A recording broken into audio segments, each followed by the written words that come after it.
¿Todo bien? Bien, arrancamos. ¿Estamos? ¿Se escucha bien? Me siento cantante con retorno. ¿Te escucha? Bueno, les cuento, hace unos cuantos años que trabajo como desarrollador. He pasado por unos cuantos lenguajes. La mayor parte de mi carrera ha sido desarrollando en .NET. Y a lo largo de mi carrera he desarrollado un montón de dominios, me he enfrentado a un montón de problemas, funcionales, no funcionales. Y realmente si me preguntaban, consideraba que podía solucionar cualquier cosa. Pero siempre hubo un tópico en particular que lo tuve ahí como bastante idealizado y que sé que es algo que a muchos nos pasa, que básicamente es el tema de compiladores. Como que yo escuchaba que alguien había desarrollado un lenguaje, un compilador, y era, wow, un lenguaje, un compilador, ¿cómo la gente hace esas cosas? Y la realidad es que al final del día, un compilador, un lenguaje, no es más que código ejecutando código, como ya sabemos. Entonces, un poco la idea de hoy es justamente desenmarañar y desentrañar lo que pasa detrás de .NET. ¿Qué pasa después de que escribimos código? Una vez que compilamos, ¿a dónde va a parar ese código? Que seguro que muchas veces muchos escuchamos la máquina virtual de .NET, JIT, CLR, pero ¿qué significa todo eso? ¿No? ¿Quién sabe qué significa todo eso de verdad y qué ocurre de verdad? Bien, uno, dos manos, un montón. Bueno, muy bien. Tenemos tres personas que sí saben qué significa. Primero y nada, vamos a hablar un poco de lo que es el pipeline de compilación. Básicamente, cuando compilamos un lenguaje, en este caso vamos a referirnos a .NET, pero básicamente esto aplica a casi cualquier lenguaje, por no decir absolutamente todos los lenguajes. Tenemos una primera fase, que es la fase de parser, donde vamos a parsear nuestro código. Vamos a tomar nuestro código, que no es ni más ni menos que un archivo de texto. Si bien nosotros le ponemos .cs y en Visual Studio aparece súper enriquecido, súper hermoso, con colorcitos, subrayados, y a veces nos cuesta irnos de Visual Studio porque creemos como que tenemos algo más. Pero al final del día, no es nada más ni menos que un .txt renombrado a un .cs, nada más. Entonces, cuando compilamos ese .txt, ahora llamémoslo .cs, vamos a tener una primera fase, que es la fase de parser, donde vamos a parsear todo nuestro código a un array de tokens. ¿Bien? La segunda fase, en la cual vamos a agarrar este array de tokens, que un array de tokens, imagínense muchos objetos en .NET que heredan de la clase token y que están en una lista. Nada más que eso es un array de tokens. Vamos a recorrer ese array de tokens y vamos a empezar a entender y sacar un poco de metadata de esos tokens y vamos a crear una tabla intermedia donde vamos a decir qué quiere decir cada uno de esos tokens, a qué línea de código refiere y demás metadata que le vamos a estar agregando. Por ejemplo, si estamos importando librerías, vamos a extraer metadata de esas librerías. Tenemos una tercera fase, donde es la fase de binder, donde vamos básicamente a recorrer esa tabla, recorrer el código y hacer un macheo entre código, tabla, datos, y vamos a empezar a cruzar toda esa información y vamos a empezar a entender si lo que escribimos tuvo o no sentido. Y finalmente, una etapa, esto sí específico quizás de .NET, que es el emitter, donde vamos a emitir el código que finalmente vamos a ejecutar o que .NET, el runtime de .NET va a estar ejecutando. Para cada una de estas fases tenemos una API, .NET nos provee de una API, específicamente Roslyn nos provee de una API en la cual nosotros vamos a poder, si queremos, extraer y meternos entre medio de cada una de estas etapas. Entonces, cuando nosotros compilamos el código, podríamos poner un handler o podríamos poner algún tipo de callback para empezar a extraer información de cada una de estas etapas. Tenemos 4 APIs específicas en las cuales vamos a poder extraer esta información y la vamos a poder utilizar para lo que queramos. Por ejemplo, no sé, crear extensiones para Visual Studio. Si queremos crear una extensión de Visual Studio, nos vamos a tener que meter entre medio de algunas de esas etapas, extraer información y, por ejemplo, subrayar el código en rojo cuando tiene algún error, o hacer recomendaciones de refactoring, o todo ese tipo de cosas. Es alguien que puso callback entre medio de alguno de esos pasos y finalmente nos presentó código. Dos conceptos importantes: sintaxis versus semántica. El concepto de sintaxis, cuando nosotros decimos que algo es sintácticamente correcto, quiere decir que lo escribimos y tiene sentido. Por ejemplo, en el caso de .NET, cuando declaramos una variable, var, nombre variable, igual la variable, punto y coma. Es sintácticamente correcto. ¿Ok? Por ejemplo, var, variable, igual una variable más otra variable. Sintácticamente correcto. Ahora, semánticamente correcto, eso puede no ser correcto. ¿Por qué? Porque cuando hacemos una variable más otra variable, puede ser que una variable sea del tipo string, la otra sea del tipo entero. Entonces, si bien sintácticamente es correcto, semánticamente es incorrecto. Y en todo compilador vamos a tener dos fases para evaluar la sintaxis y la semántica de nuestro lenguaje. Otro concepto, syntax tree. Presentamos los conceptos y después vemos un poco cómo se ven esos conceptos en realidad. Syntax tree no es ni más ni menos que un árbol, una estructura de árbol, como conocen, como pueden implementar en .NET con un montón de objetos que tienen una raíz, que tienen hijos y demás, con metadata, con información. Básicamente vamos a representar todo nuestro código, que recuerdan nuestro código, es un .txt, nada más, por más que tenga colores, por más que esté subrayado, es un .txt, y un .txt es bastante complejo para el compilador de entender. Entonces, una vez que lo parseamos a los tokens, tenemos un array de tokens, ahora vamos a construir un árbol. Vamos a recorrer esos tokens y los vamos a poner a ordenar en formato de árbol para que el compilador empiece a entender. Si nosotros lo ponemos en un formato de árbol, ya el compilador va a tener metadata para recorrer ese árbol y comprender qué está pasando. Entonces, como le dije, se construye a partir de los tokens. Vamos a ver, por ejemplo, cómo construiríamos este array de tokens para esta expresión. Súper simple. Entonces, ¿qué sería un array de tokens? No sería ni más ni menos que un primer token console, un segundo token punto, write, paréntesis, variable, paréntesis, punto y coma. Ya fíjense que esto ya puede tener metadata. Cada uno de estos va a ser un objeto en .NET donde puede tener diferentes tipos de metadata. Entonces, tenemos diferentes tipos de tokens. Listo, por arriba tenemos identificadores. Los identificadores básicamente van a estar las palabras claves. Cuando Microsoft implementa una nueva palabra clave, básicamente lo que hace es heredar de esa clase token y escribir una implementación específica en una clase donde implementa toda la metadata para esa nueva sintaxis. También tenemos las palabras claves, también otro tipo de palabras, donde si queremos implementar, por ejemplo, cuando se implementa un for each, un static, link queue y demás, implementamos otro tipo de token. Operadores. Cada concepto de esto es una clase que hereda de la clase token. No es específicamente la clase token, pero acá para fines didácticos vamos a entenderlo como token. Tenemos la puntuación y por otro lado los triviales, que básicamente son los comentarios, los espacios, las líneas finales. Es por eso que básicamente si nosotros ponemos y dejamos espacios entre una línea y otra, o ponemos comentarios, el código va a compilar igual. Porque cuando se parsea a tokens, esos tokens se parsean en un tipo específico de tokens que después se ignoran a la hora de reconstruir y compilar ese código. Entonces, syntax node. ¿Recuerdan que tenemos todos los nodes? ¿Qué es esto? Una lista de nodos, nada más. ¿Qué es cada nodo? Una clasecita .NET. Entonces, por ejemplo, en los primeros nodos, cuando se construyó esto, ¿de qué manera se reconoce, de qué manera el compilador reconoce que eso es un token específico del tipo identifier name? Con una regular expression. Tiene una regular expression, donde en esa regular expression, básicamente, cuando agrega una nueva palabra reservada, a esa regular expression le agrega un nuevo matching. Y cuando empieza a recorrer el código, aplica regular expression y se fija con qué regular expression machea. Con la que machea, instancia esa clase. Nada más ni nada. Tiene un factory donde le pasa qué tipo de instancia precisa y construye. Nada más que eso. Entonces, tenemos dos identifier name. Empezamos a recorrer de izquierda a derecha la lista. Reconocemos un identifier name. Vemos que después hay un punto, que es lo que esperamos, porque después de un identifier name, cuando ustedes llaman una función, un objeto, esperan que eso esté punto algo si es que pertenece a alguna clase o algún tipo específico. Seguimos recorriendo, identificamos que tenemos identifier name. Todo esto se hace cuando se construyen los tokens, no es que se construyen los tokens y después se hace esto. O sea, esto sería básicamente la metadata que corresponde al token. Entonces, cuando ya tenemos la lista de tokens definidos los tipos, empezamos a recorrer de izquierda a derecha. Vemos que tenemos un identifier name. Esperamos que después del identifier name haya un token del tipo punto. Lo encontramos. Seguimos recorriendo. Vemos que tenemos otro identifier name.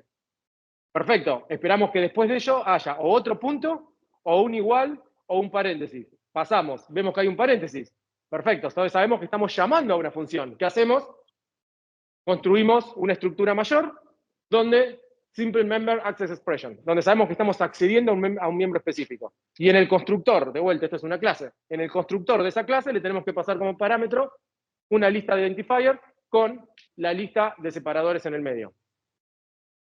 Seguimos recorriendo, vemos que hay un paréntesis, sabemos que después del paréntesis debería haber un argumento. Puede ser un literal, o puede ser una variable, o puede ser una llamada a otra cosa. Pero básicamente tiene que haber algo que va a ser el argumento de esa función. Entonces, lo que haya, lo encapsulamos adentro de un tipo de token argumento. Seguimos recorriendo, vemos que no detectamos una coma, imagínense que detectamos una coma, sabemos que hay un segundo argumento, un tercer argumento, hasta que detectamos un paréntesis.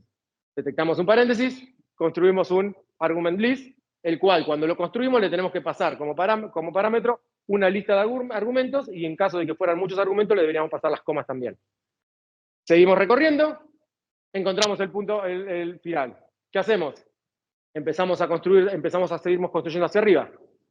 Vemos que tenemos un simple access expression, estamos accediendo a una expresión, vemos que tenemos una lista de argumentos, ¿eso qué nos da como resultado?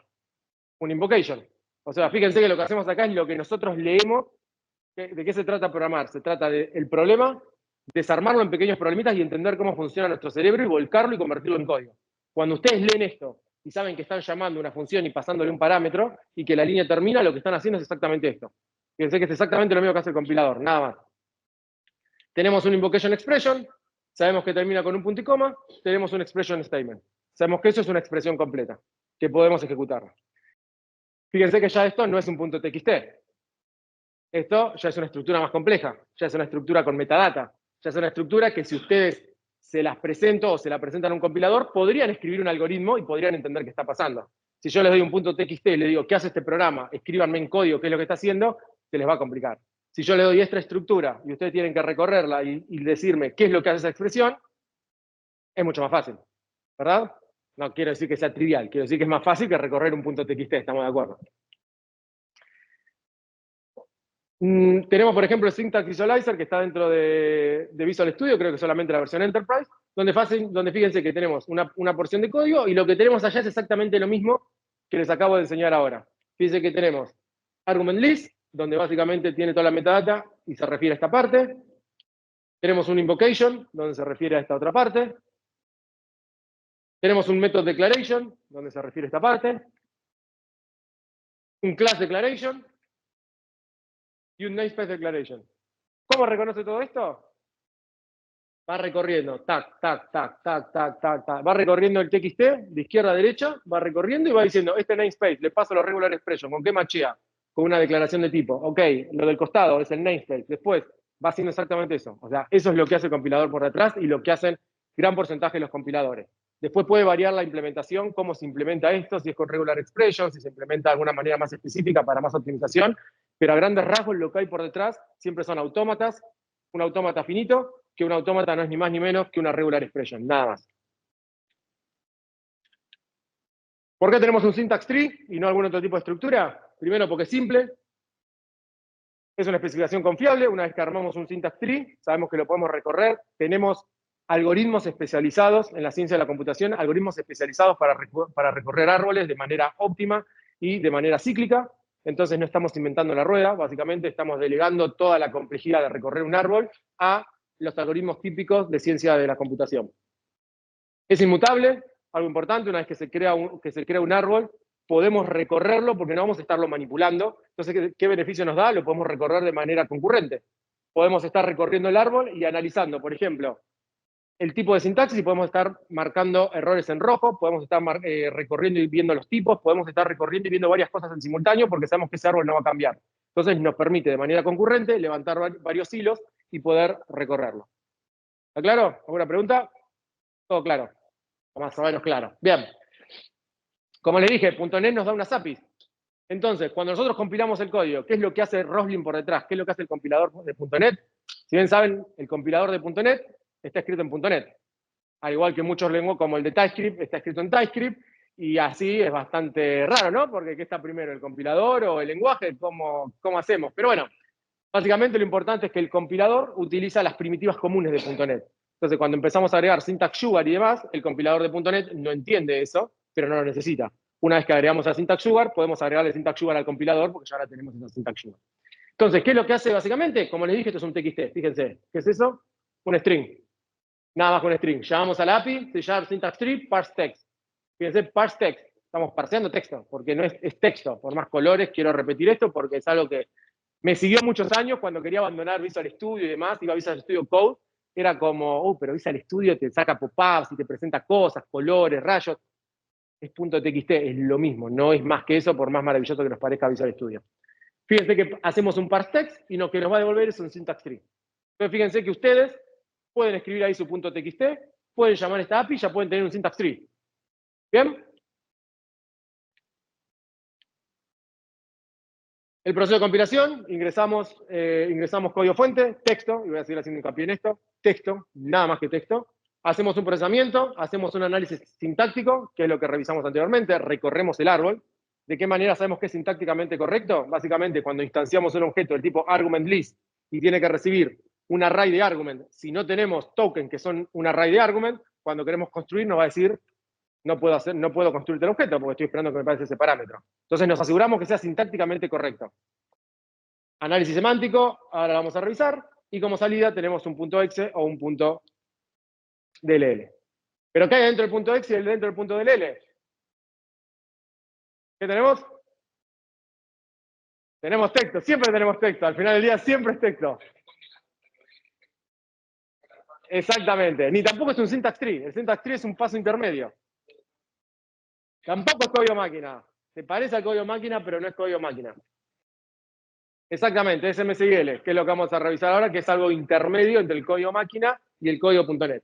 Entonces, fíjense cómo hacemos. Fíjense, acá estamos construyendo un punto .exe sin el compilador, sin apretar F5. Cuando apretamos F5 en Visual Studio pasa exactamente esto.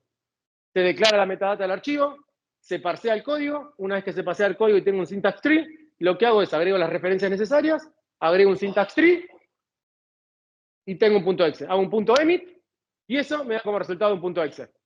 Eso es lo que hace .NET cuando apretan F5. Eso es lo que hace Visual Studio Code cuando apretan F5. Por eso cuando quieren irse de Visual Studio a Visual Studio Code, no, Visual Studio es mágico. Visual Studio hace eso. Visual Studio Code hace exactamente eso. Nadie hace más que eso porque no hay más magia que estas líneas de código. Obviamente es un poco más complejo, ¿no? Acá traemos la versión simplificada. Como dijimos, lo que generamos es MSIL. ¿Qué es MSIL? Básicamente es un componente de la plataforma .NET, es algo específico de .NET.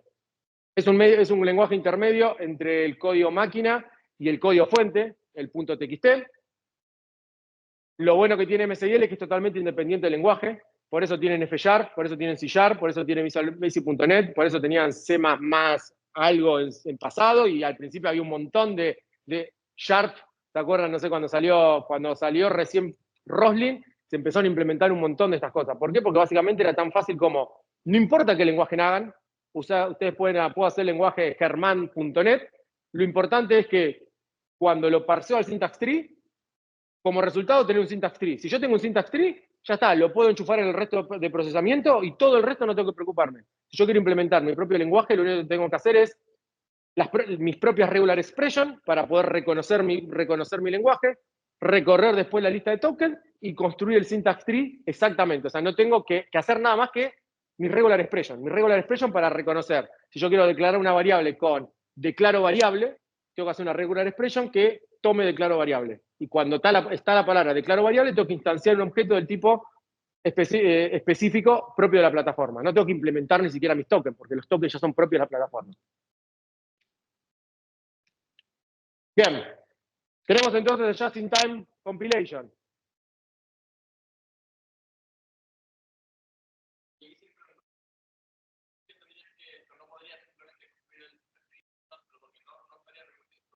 Exacto. Tendrás que de ahí para abajo hacer absolutamente todo, porque de acá para abajo se reconoce el syntax tree específico. Entonces, cualquier lenguaje, que vos pensás que un token nuevo sería ni siquiera implementar sintaxis nueva, sería implementar una palabra reservada nueva que no sea syntax sugar, porque la syntax sugar vos la podés convertir a un token ya existente. O sea, cuando Microsoft implementa syntax sugar, que de hecho le encanta implementar syntax sugar, hay 73 palabras reservadas en Microsoft, que es divino de .NET.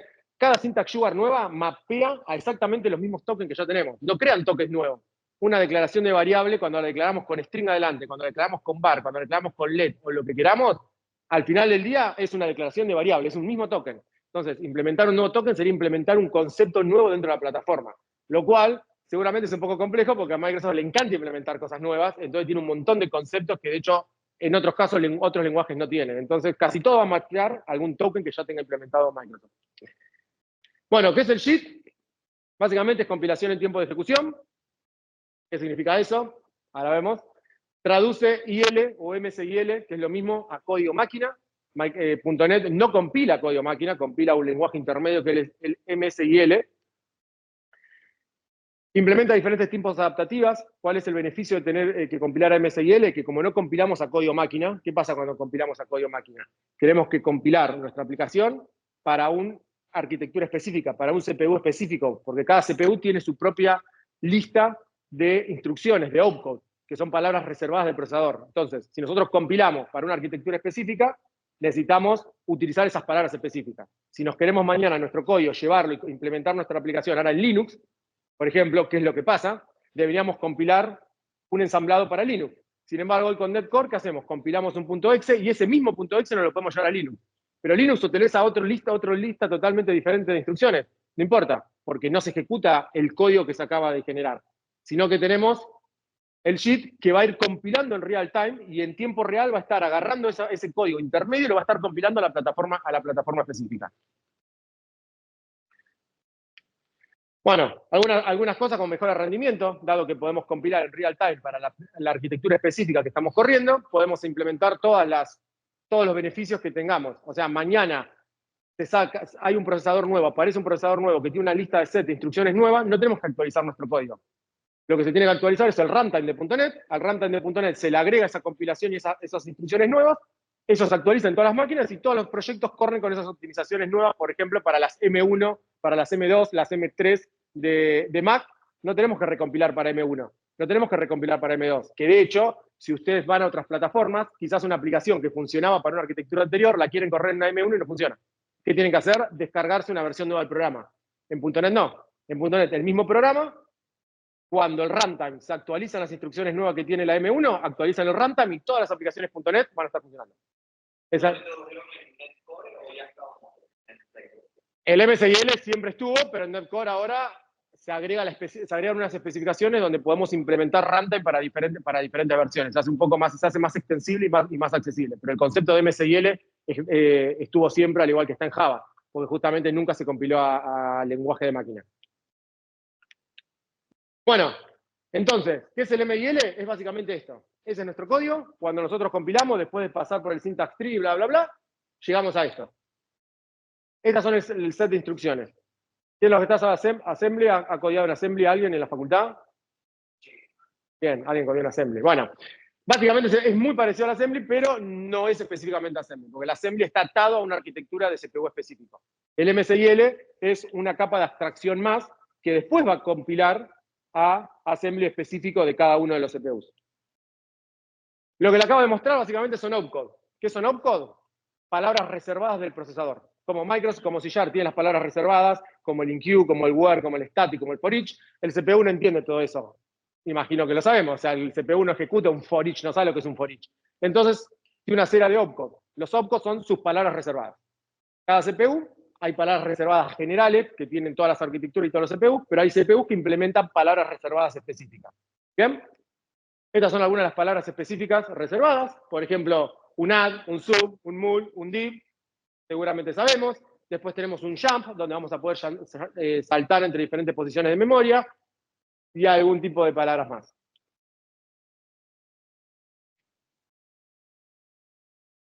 A la hora de ejecutar código, en lugar de ejecutarlo de izquierda a derecha, de arriba hacia abajo, como leemos código, leemos código de izquierda a derecha, de arriba hacia abajo, y es lo que tratamos de codear generalmente. Por eso cuando los jump que existían en C o demás eran un poco complejos de leer, porque estamos saltando a cualquier posición del código. Bueno, en el caso cuando nosotros compilamos, el MSIL no funciona de esa forma, no se lee de izquierda a derecha, de arriba hacia abajo, sino que va a funcionar con una estructura de stack. Básicamente lo que vamos a hacer es apilar los datos, y vamos a manejar el concepto de pila. Vamos a ver un ejemplo a ver cómo funciona.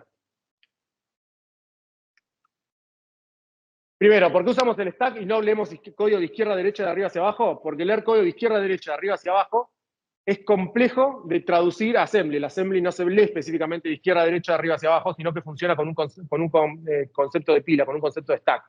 Entonces, como nosotros queremos tener un código lo más cercano a assembly posible, pero que no sea assembly, porque si es assembly tenemos las limitaciones que comentamos, lo que hacemos es compilamos a un código intermedio que funcione de la misma forma que funciona assembly, cosa que cuando lo traduzcamos a assembly es mucho más sencillo para el compilador y no tiene que estar haciendo un montón de artimañas en el medio.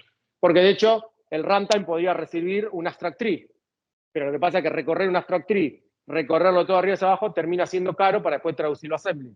Entonces, compilamos a un lenguaje intermedio que ya se parece al lenguaje final, pero que no es el lenguaje final. Vamos a saltarnos esto. Básicamente lo que vamos a hacer es vamos a poner, fíjense, ahora vamos a ver cómo se ejecuta. Lo único que va a hacer el MSL es poner y sacar datos de una pila, nada más que eso. Entonces, vamos a ver un ejemplo de operación en stack.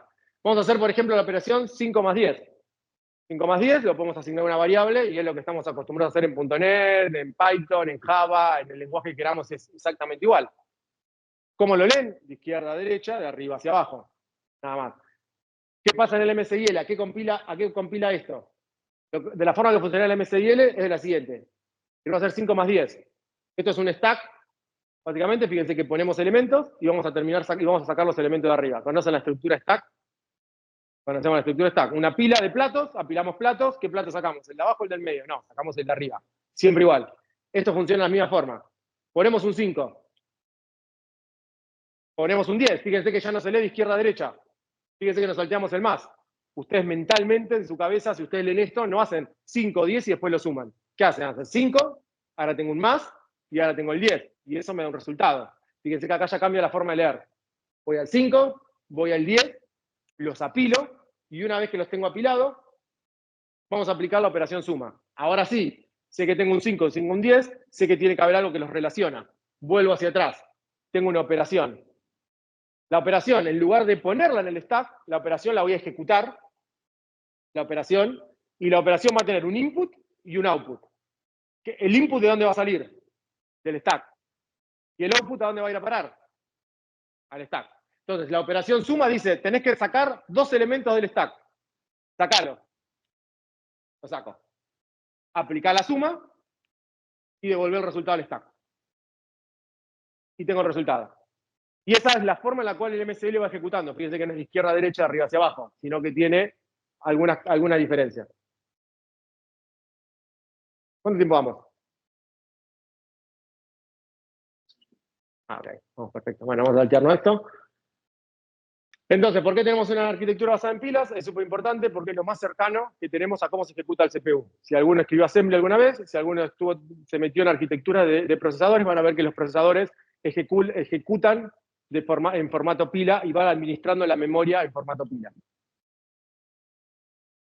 Importante, como les dije, esto es algo importante, es ¿por qué tenemos MSIL? Porque no queremos tener dependencia con las instrucciones, con los opcodes propios del procesador. El procesador también tiene opcode, igual que los que les mostré, o parecidos en algunos casos. Tiene el add, tiene el zoom, tiene el div, pero hay algunos específicos que no los tiene el procesador. Entonces no queremos depender de los opcodes específicos del CPU. Porque ¿qué pasa si dependemos de los opcodes específicos del CPU? Estamos atados a ese CPU. Cambiamos, aparecen las M1 de Apple, se nos arruinan todas las aplicaciones, que de hecho es lo que pasó con las M1 de Apple, excepto con las brillantes aplicaciones como .NET, Java, que tiene una máquina virtual en el medio. Pero si ustedes tenían código en C, código en RAS, código que compila el lenguaje máquina, eso lo tienen que recompilar, porque está atado específico a las instrucciones del CPU, o quizás funcione, pero no utiliza las optimizaciones del CPU, lo cual no tiene sentido, porque si ustedes corren una aplicación, que de hecho también pasó, aplicaciones que eran compatibles con M1, pero que seguían funcionando igual de mal como funcionaban antes. Y de repente cuando las recompilaron para M1, mejoró por 10 la performance. ¿Por qué? Porque básicamente cambiaron el set de instrucciones que estaban utilizando. En lugar de utilizar las instrucciones propias de un CPU no M1, ahora utilizan el set de instrucciones de M1. Lo mismo pasa con la M2, con las M3 y con las diferentes arquitecturas que van apareciendo de CPU. Bien, entonces, tenemos una instrucción.NET. Todos sabemos leer esto, ¿no? ¿Alguien no puede leer esto? ¿Todos leemos esto? ¿Quién sabe leer esta línea de código? Levante la mano. ¿Solo 2? ¿Todo el resto no sabe leer .NET? Bien, 3, 4, 5, 6. Bueno, todo el resto no sé a qué se dedica, pero es sencillo. Se parece a cualquier, no sé qué saben leer, pero se parece a JavaScript, Python, Java, lo que quieran. Llamamos una función. Sencillo. ¿Tenías una pregunta ya? No.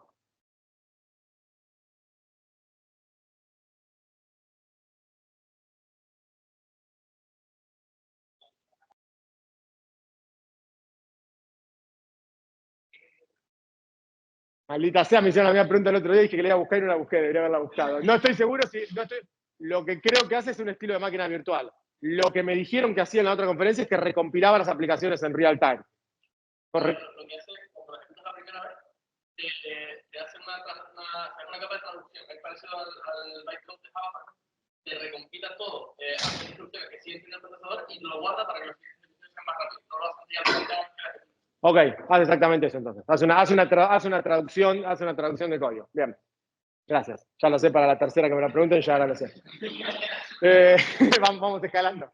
Bueno, vamos a ejecutar esto entonces. Esto compila a eso. ¿Ok? Todos atención, silencio. Mucha atención. Esta es la parte importante de la charla. Este era el título de la charla. Así que llegamos al MSIL. Cuando compilamos una aplicación, el resultado que hay adentro del punto .exe es ese. Después de pasar por el syntax tree, por el parser, por el análisis semántico, bla, bla, bla, bla. Cuando hacemos generame un punto .net, un punto .exe, eso es lo que tenemos. Ahora, si abrimos un punto .exe, no lo vemos porque tenemos el código en sí está en formato binario, pero si lo decompilamos, como por ejemplo usamos el ML Viewer que les dije antes, van a ver exactamente eso. ¿Ok? Nada mágico. De vuelta, ¿qué es eso? Un punto. Es un punto .txt. Está bien, tiene un punto .exe. ¿Por qué tiene un punto .exe? Y porque si todo fuera punto .txt, el sistema operativo no sabría con qué programa abrir cada cosa. El punto .zip es un punto .txt. Lo que pasa es que le pongo punto .zip para después hacer un matching en el sistema operativo, es decir, cada vez que le doy clic a un punto .zip, ejecutámelo adentro de este programa. Cada vez que le doy clic a un punto .exe, levantar el runtime de .net y pasarle como parámetro este punto .txt, que básicamente es un string de datos. Es eso. Bien, ¿cómo ejecutamos eso? Fíjense que tenemos el evaluation stack y además tenemos otra área de memoria que va a ser las variables locales. ¿Qué es el evaluation stack? ¿Qué significa que sea un stack? ¿Qué significa? Que ustedes ponen y van no es que yo pongo un elemento y se van cayendo, como les mostré, no pasa eso. Esto básicamente es una porción de memoria. Imagínense, cuando ustedes levantan una aplicación, el sistema operativo les da una porción de memoria. Y el runtime dice, ok, de la posición de memoria 1 a la 10, vas a utilizar para ejecutar este programa. Entonces tengo un puntero que dice, ¿cuál es la última posición de memoria libre? La 0. ¿Ok? Entonces, bueno, en este caso el stack funciona al revés, así que va a apuntar hacia lo último. ¿Cuál es la última posición de memoria libre? La 10. Cuando ustedes tienen que poner un dato, no es que lo tiran de arriba cayendo. Se fijan, ¿cuál es la posición de memoria libre? 10. Lo pones en el 10. ¿Y esto qué hace? Se incrementa en 1. ¿Cuál es la posición de memoria libre ahora? La 9. Se incrementa en 1. Tengo que sacar dos elementos. ¿Cuál saco? Tengo que sacar dos elementos. Está apuntando a la 9. Saco el elemento 9, le resto 1. Saco el elemento 10, le resto 1. Saqué los dos elementos. Pero fíjense que lo que voy haciendo es apuntando, no es que voy tirando elementitos y van cayendo, como tampoco pasa en las listas cuando ustedes pushean un elemento a la lista, no es que se va agregando y se va sacando, o sea, siempre es exactamente eso, es un puntero que va diciendo cuál es la siguiente posición de memoria y se va moviendo hacia adelante o hacia atrás y ustedes van insertando en esa posición de memoria. Bien, ejecutamos el primer opcode. Fíjense que el primer opcode lo que va a hacer es va a leer el parámetro, load arg0. Lee el argumento en la posición 0. ¿Y dónde lo pone? A donde estaba apuntando el puntero. ¿A dónde apunta el puntero ahora? Va a apuntar acá. ¿A dónde apunta este puntero? Va a apuntar acá. Ahora lo que vamos a hacer es vamos a agarrar lo que tenemos en la posición 0 y lo vamos a alocar en la sección de variables locales. Fíjense, st-loc. Lo vamos a poner en la posición 0. ¿Bien? ¿Y por qué salió de acá? Y nunca le dije que saliera. ¿Por qué se fue? Porque acuérdense que las instrucciones chupan del stack y ponen el stack. No puedo leer algo del stack y dejarlo en el stack. Si quiero que siga en el stack, debería duplicarlo y después leer el arriba. Pero cada vez que yo aplico una instrucción, saco el elemento del stack. ¿Ok? Bien.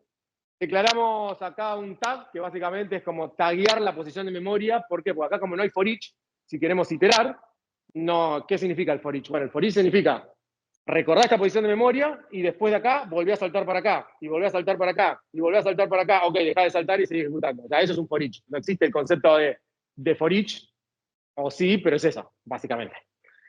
Bien, seguimos ejecutando. Fíjense, volvemos a leer el elemento 5, volvemos a leer el primer argumento. Leemos el primer argumento, ¿dónde va a parar? Al stack. Fíjense que lo volvemos a leer dos veces. Podríamos haberlo, si quiere, clonado y haberlo dejado ahí dos veces y después mandarlo para acá. Ya eso sería lógica de programación, cómo se implementa ese MSIL. O sea, de igual forma podríamos utilizar la instrucción duplicar, duplicábamos el 5 y después lo mandábamos acá. Pero fíjense que por cuestiones también de lo que cuesta ejecutar cada instrucción, se decidió eso. Lo que agregamos ahora es, agregamos un tipo I4, que es el tipo 5. Está hardcodeado, le agregamos un 5. ¿Ok? Porque queremos hacer algo y ejecutamos la instrucción add que toma los dos elementos, lo saca, no es que lo saca, recuerden, saco el primer elemento, saco el segundo elemento, el puntero está apuntando acá, pongo un elemento donde está apuntando el puntero. Pongo el valor que es 10. Tomo ese 10 y lo voy a alocar en la posición 0 de vuelta. Lo saco de la posición 0, lo pongo en la posición 10.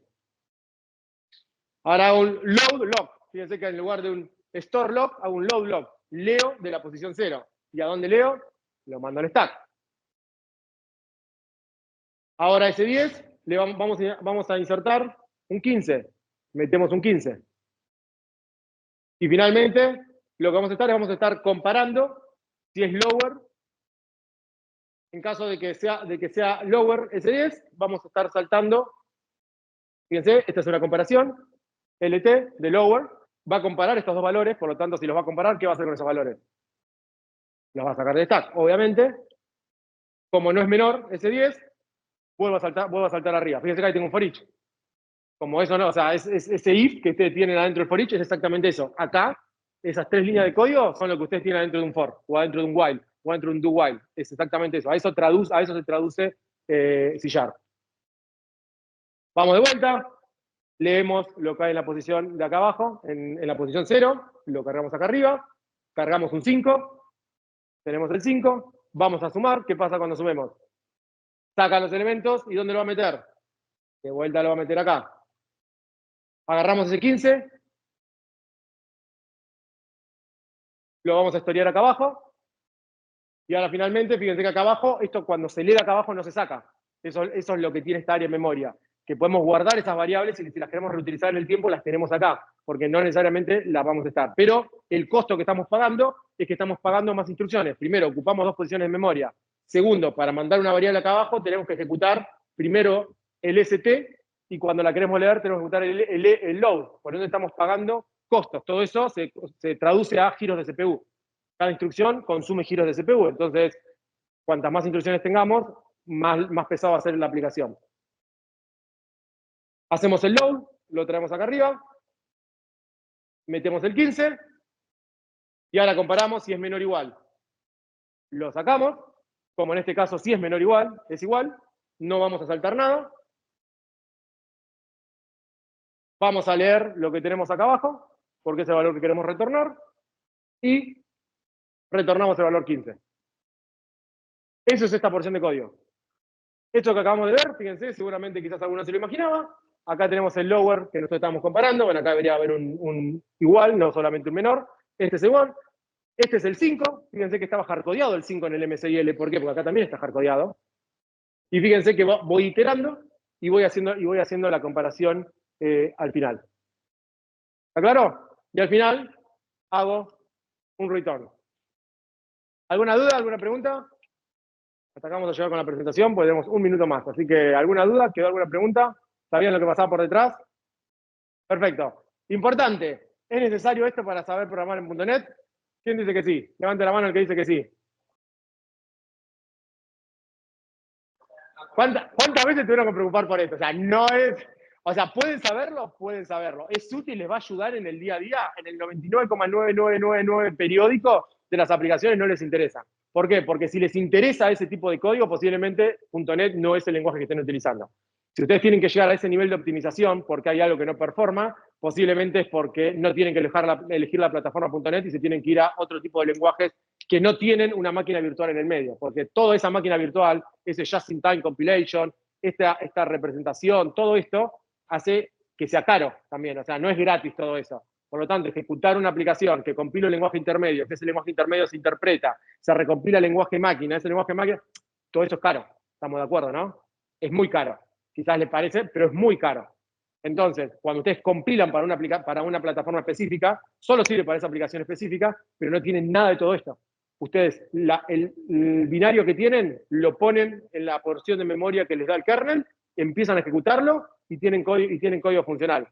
¿No tienen compatibilidad entre las plataformas? No. ¿Ganan performance? Muchísima. Entonces, la realidad ¿es interesante esto? Es súper interesante. ¿Está bueno de saber? Me parece fabuloso. Laburé 12 años en .NET sin saber esto y nunca tuve la necesidad de saberlo. Nunca tuve la necesidad de saberlo. Pero a mi gusto me parece que es súper interesante porque muchas veces nos interesamos en cómo funciona la API, cómo funciona CPNet Core, los WebSockets, SignAlarm, bla, bla, un montón de cosas de la plataforma, pero nos olvidamos del corazón de .NET, que es exactamente esto, que es cómo funciona y qué es lo que está pasando en el detrás de escena cada vez que ustedes compilan. Y para mí lo más importante de esto, y que lo voy a repetir, lo repetí toda la charla y lo voy a repetir de vuelta, es que el .cs no es ni más ni menos que es texto, nada más que texto. O sea, eso quiero que quede súper claro para cuando piensan en Visual Studio como algo magnífico, en Visual Studio Code como algo más limitado, o como C#, algo más poderoso que un punto JS o un punto Python o un punto RS, un punto lo que sea. Al final del día, absolutamente todo es texto. Lo que cambia por detrás o lo que hace que un lenguaje sea más poderoso o menos poderoso es exactamente lo que acabamos de ver. Es cómo construyo el array de tokens, cómo construyo el syntax tree, cómo recorro el syntax tree, cómo valido el syntax tree, y si una vez que tengo el syntax tree, ahí es donde puede variar. Los lenguajes que compilan a plataformas específicas, en lugar de un syntax tree ir a un MSIL o un lenguaje intermedio, compilan al lenguaje máquina. Los lenguajes como .NET, como Java, compilan a un lenguaje intermedio. Y ese lenguaje intermedio lo ejecutan adentro de un CLR, adentro de una máquina virtual. Pero hasta el syntax tree, absolutamente todos los lenguajes son iguales. No hay ningún tipo de diferencia entre un lenguaje que performa como puede ser Rust, como puede ser C, como puede ser más, a un lenguaje que no performa como puede ser Python. Tenemos un syntax tree en todos lados. Tienen una pregunta, gracias, chicos.